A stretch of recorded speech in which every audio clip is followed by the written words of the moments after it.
Hello guys, so finally मैं आ गया हूँ छत्रपति शिवाजी टर्मिनल मुंबई में। सो यहाँ से मेरी फ़्लाइट है दोहा की। दोहा से मैं फ्रैंकफर्ट होकर कनाडा जाऊँगा। तो चलिए शुरू करते हैं जर्नी यहाँ से। Hello guys, myself doctor Raunak Patel. So आज मैं वीडियो बना रहा हूँ दोहा रूट के बारे में।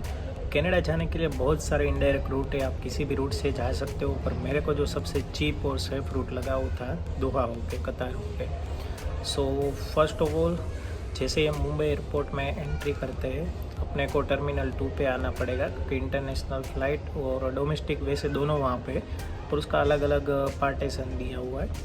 तो हेल्प डेस्क पे सबसे पहले मैं, जैसे कि मेरी फ़्लाइट थी दोपहर को 1 बजे यहाँ से चेन्नई, और चेन्नई से होके दोहा तक की।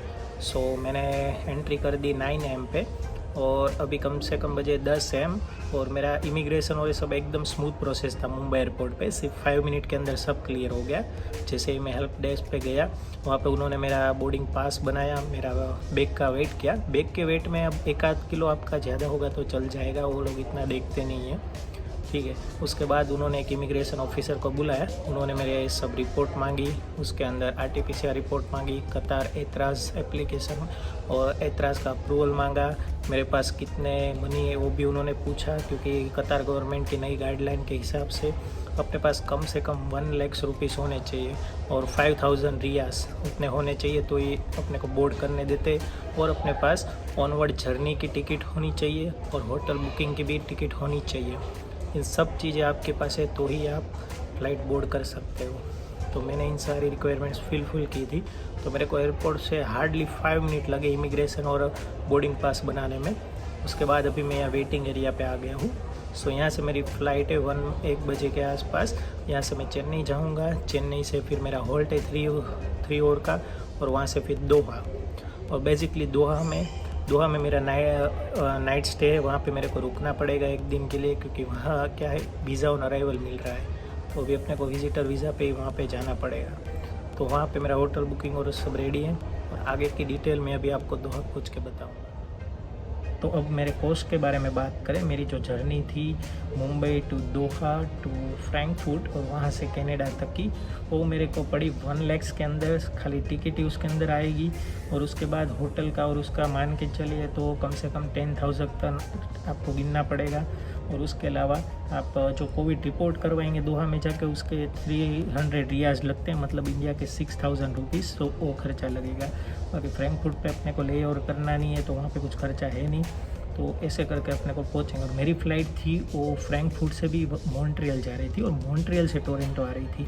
थोड़ा रूट लंबा था, पर मेरे को सबसे चीप यहीं लगा। 1 लाख के अंदर कोई भी रूट नहीं मिल रहा था, तो इसलिए मैंने रूट सिलेक्ट कर लिया।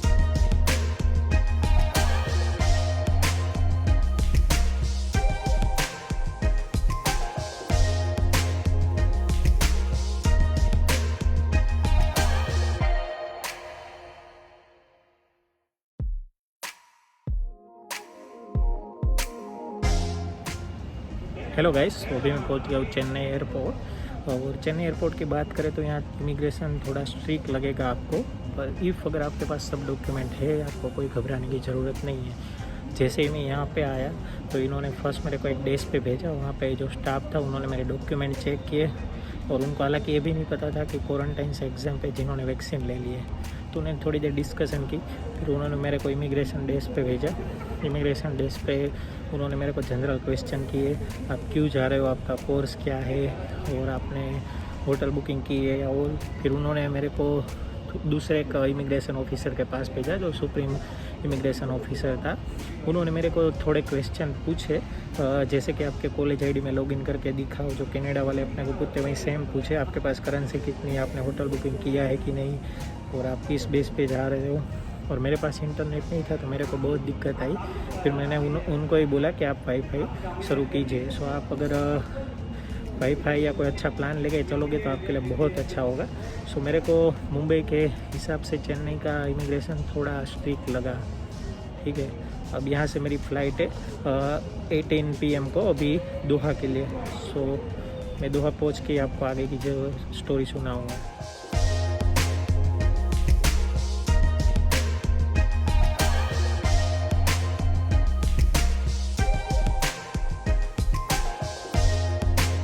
आपको बताऊंगा मेरी जर्नी के बारे में from India to Canada.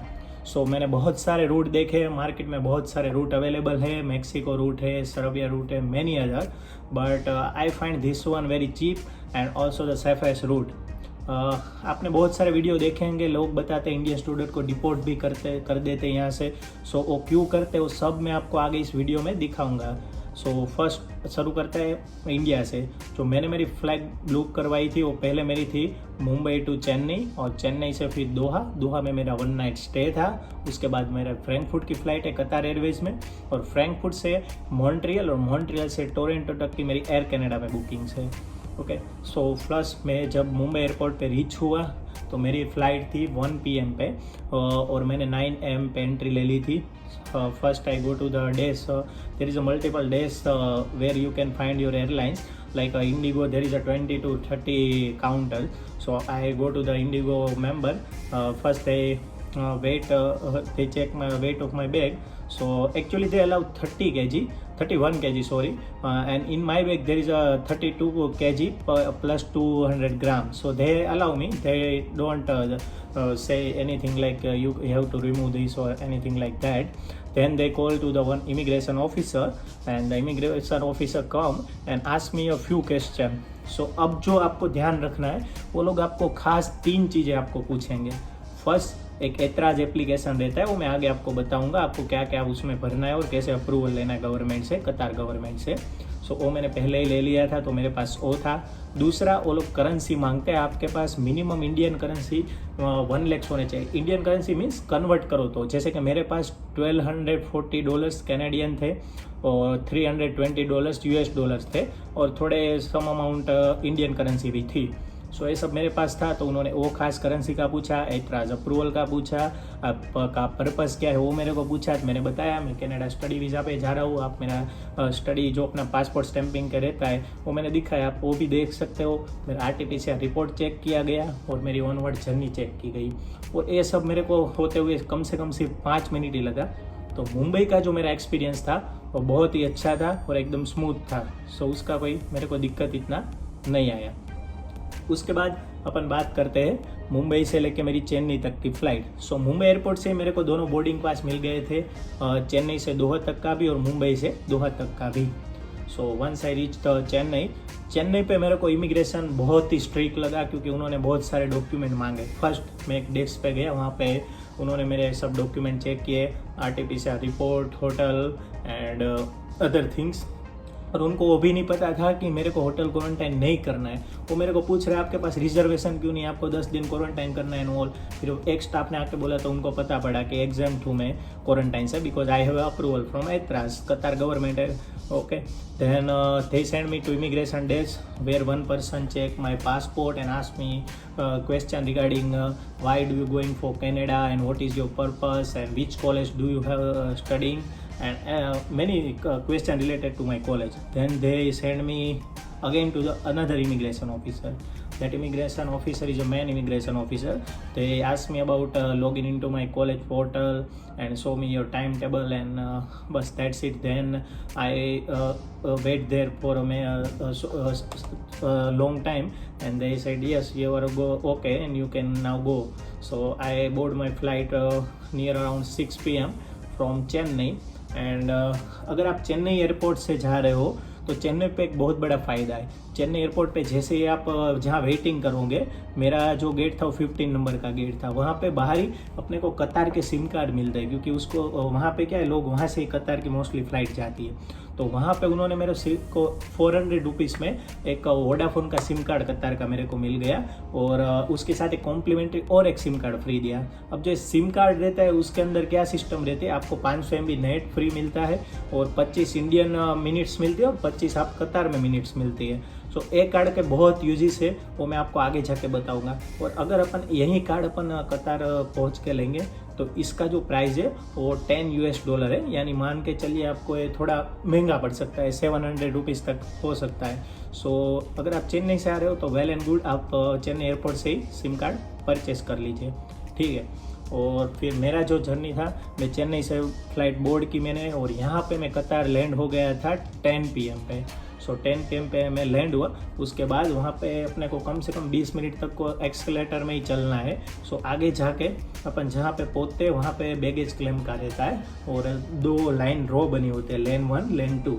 Lane 1 for those who don't have Qatar approval or Etras approval, and lane 2 where we have if approval of Etras or Qatar government, then we directly have to move to the RT-PCR desk. So once I reach RT-PCR desk, they ask me about my hotel quarantine and hotel reservation, sorry, not quarantine, and about my purpose of visit. That's it. They provide me the RT-PCR collection kit, and I don't have a Qatar currency, so they asked me to exchange the currency.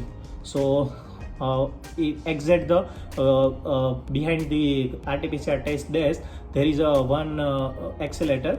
They take you to the second floor where immigration where checking the security check desk, where they check my all bags and belongings, and then they may allow me to go to the inside the airport. And once I reach the airport, I go to the in left side of the airport at the end, और मैं वहाँ पे गया तो वहाँ पे counter बना हुआ है करेंसी का, ट्रैवल एक्स करके।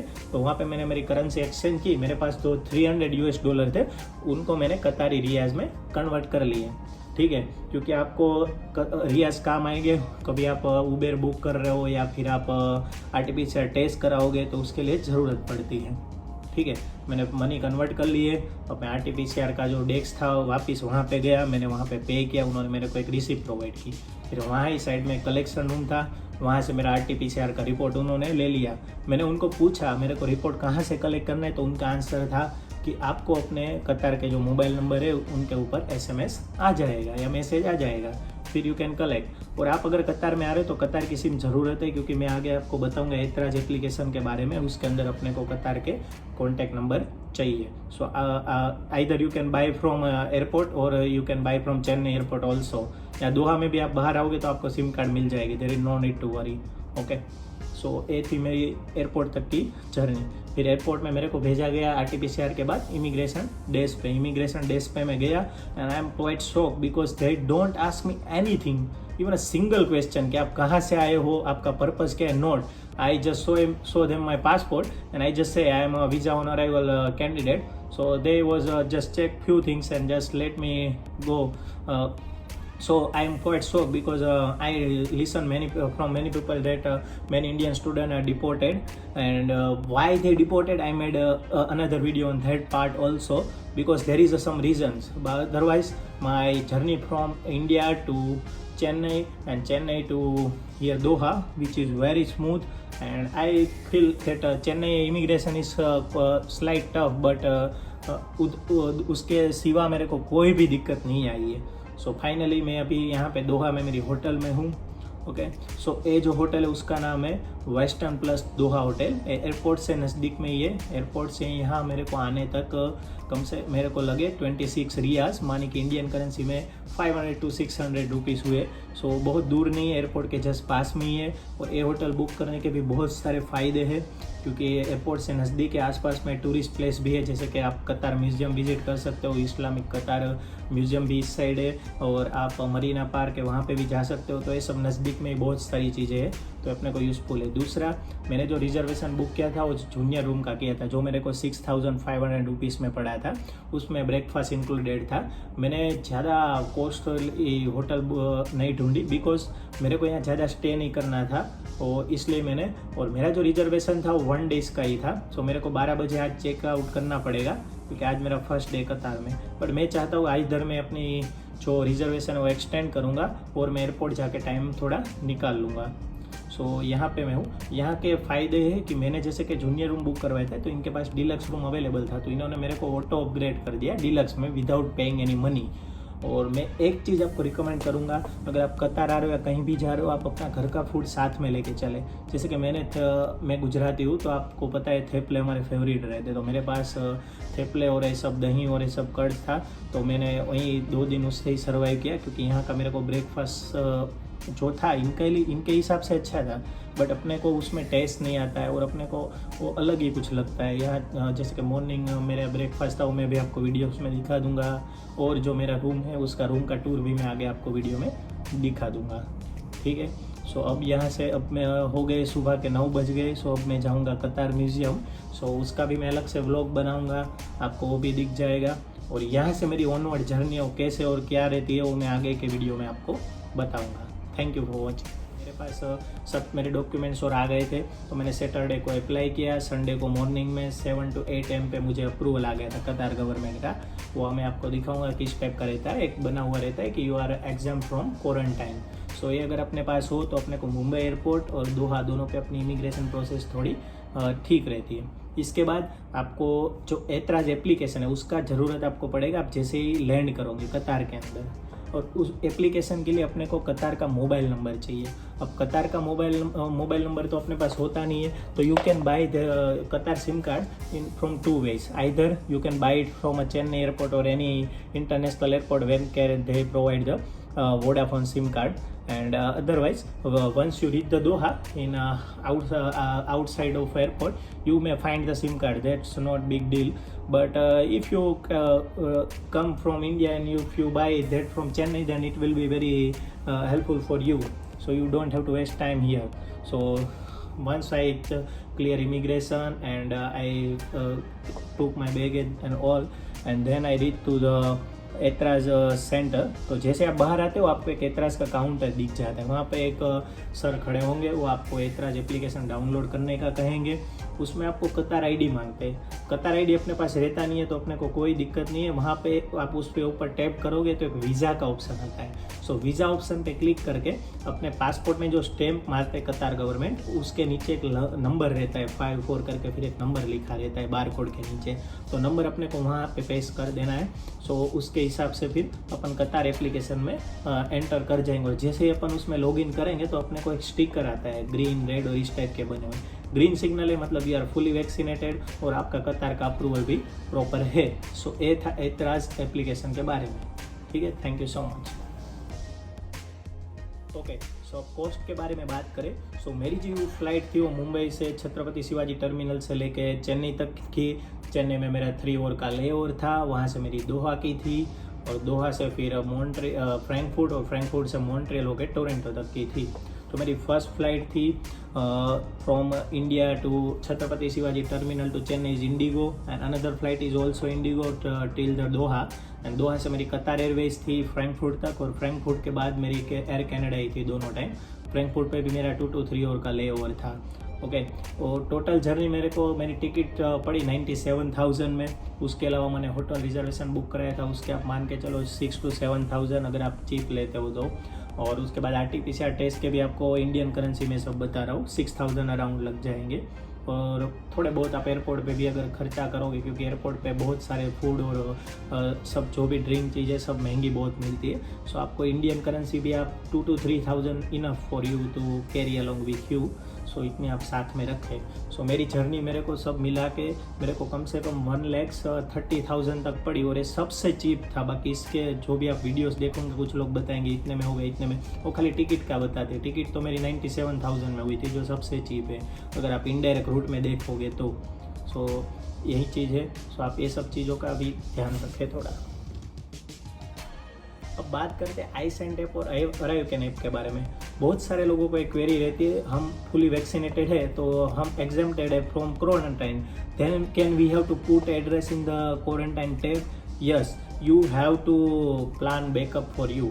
So basically when we use the iSend app or Arrivecare app, we have to put there is a address of where you can quarantine for if you are cam positive. So मैंने क्या किया, मेरे actually में friend Toronto में रहते, तो मैंने उनका एड्रेस आस्क किया और उनका उनके जो मतलब थे सेपरेट बेडरूम और टॉयलेट, उसका पिक भी मंगवाया और उसको मैंने वहाँ पे ऐड कर दिया।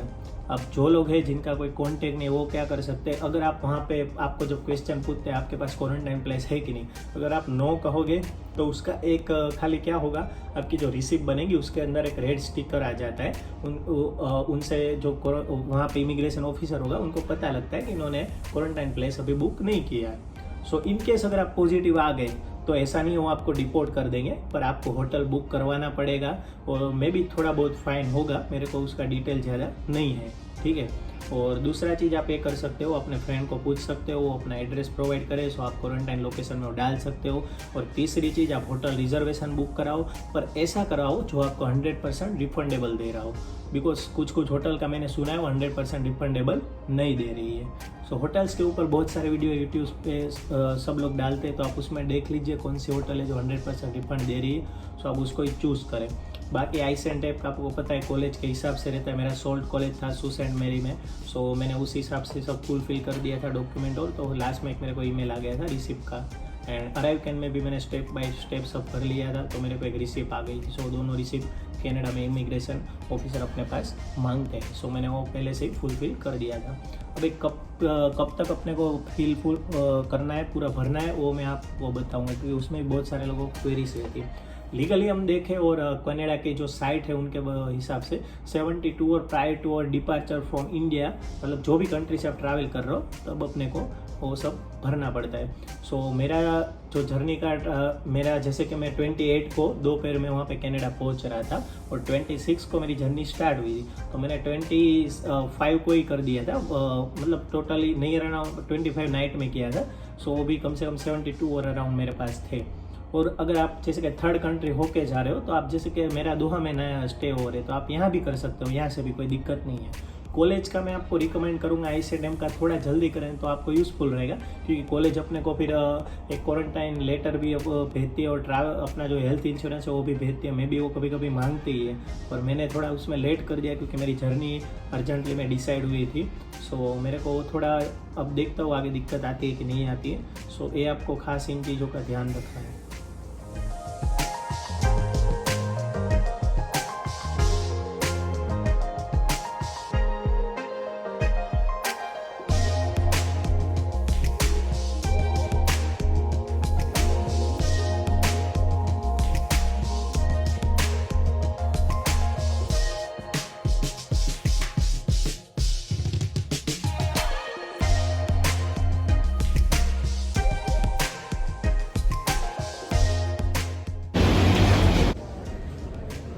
हाय guys, so finally I am at Frankfurt airport, और अभी यहाँ का जो टाइम हुआ है वो 8:30 AM हुआ है। सो यहाँ से मेरी फ़्लाइट है मॉन्ट्रियल, और वहाँ से लेके टोरंटो तक।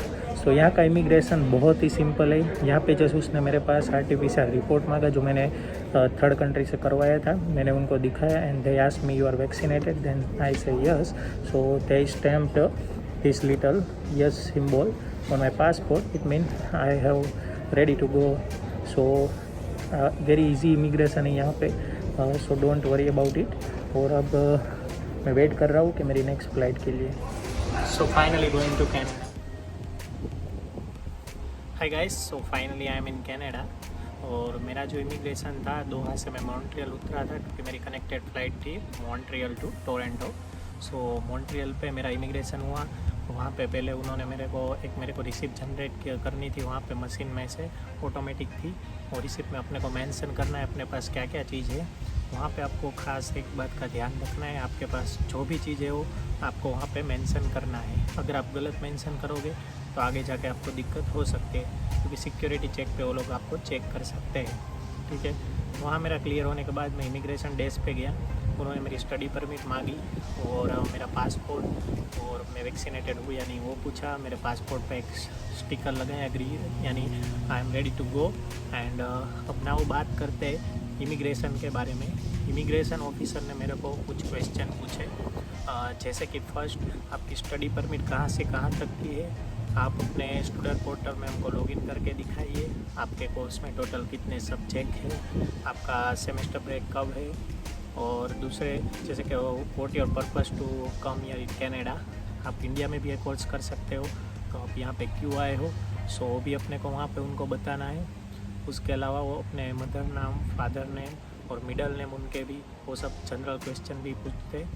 सो ये सब अपने को उनको आंसर करना रहता है। सो इतना हार्ड नहीं है, बस आपको सब अपना जो भी कोर्स के करिकुलम और सब के बारे में डिटेल याद होनी चाहिए।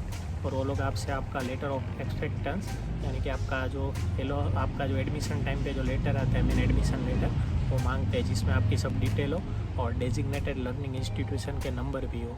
अगर उसमें आपके DLI नंबर नहीं है तो आपको अलग से उसका लेटर भी कॉलेज से लेना पड़ेगा। तो ये मेरा इमिग्रेशन था। जो मॉन्ट्रियल एयरपोर्ट पे हुआ।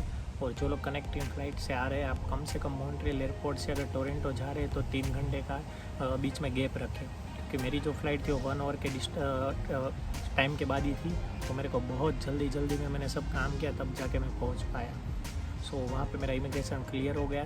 जैसे ही मैं एयरपोर्ट से दूसरी फ़्लाइट लेने के लिए जा रहा था, वहाँ पे मेरे को एक होम टेस्ट किट दी गई कोविड टेस्ट करने के लिए। सो उसके बारे में मैं अब आगे बताऊँगा। सो वहाँ से फिर मैंने फ़्लाइट ली टोरंटो में वहाँ पे पहुँच गया। फिर वहाँ पे सीन नंबर मिलता है, और एक्चुअली मैं वो अभी बंद था, तो मैंने सोचा सीन नंबर अब मैं बाहर जाके लूँगा।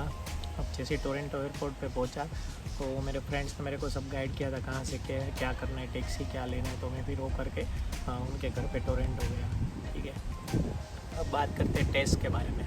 जो लोग अपने को मेरे कुछ दोस्त थे जो वैनकूवर पे उतर गए थे, उनको वहाँ पे ही एयरपोर्ट पे RT-PCR टेस्ट उनका कर लिया गया। और हम जो टोरंटो आ रहे थे, हमको एक होम किट दी गई। अब होम किट में होता है कि एक्चुअली में उसके जब अपन ओपन करते तो उसके अंदर सब डिटेल लिखी हुई रहती है, अपने को कैसे टेस्ट परफॉर्म करना है और ये सब कुछ। तो मैंने जैसे किट ओपन की, उसके अंदर मैनुअल था। तो अपने को पहले स्विच हेल्थ पे जाने का रहता है साइट पे, गूगल क्रोम या आप किसी में से भी ओपन कर सकते हो। और वहाँ पे जाके फिर अपने को वहाँ पे सब डिटेल फिल करनी रहती है। और एक वीडियो कॉल होता है, तो वीडियो कॉल चालू होता है, आपको थोड़ा वेट भी करना पड़ सकता है। तो मेरे आगे कम से कम 108 लोग थे, पर 5 मिनट के अंदर मेरा वीडियो कॉल कनेक्ट हो गया था। सो जैसे वीडियो कॉल कनेक्ट हुआ, उन्होंने मेरे को बताया मेरे को कैसे टेस्ट करना है परफॉर्म उनके सामने ही।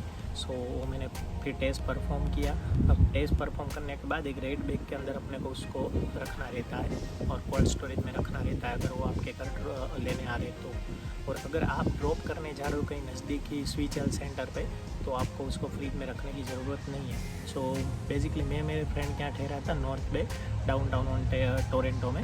सो मैंने वहाँ से गूगल किया कि आसपास में कहाँ पे स्विच हेल्थ का बॉक्स बना हुआ रहता है। वहाँ का एक्चुअली में कोल्ड स्टोरेज बॉक्स रहता है। सो वहाँ से नज़दीक ही था, 1 किलोमीटर अराउंड था। सो मैं और मेरे फ्रेंड गए वहाँ पे, हम बॉक्स को ड्रॉप करके आए, जो मैं आपको वीडियो में दिखा दूँगा। अब जो इनका रिज़ल्ट रहता है वो अपने को वो लोग इसके ऊपर अपने ईमेल आईडी के ऊपर भेज देते हैं। तो वो जब आएगा तो वो भी मैं आपके साथ शेयर करूँगा। ठीक है, थैंक यू।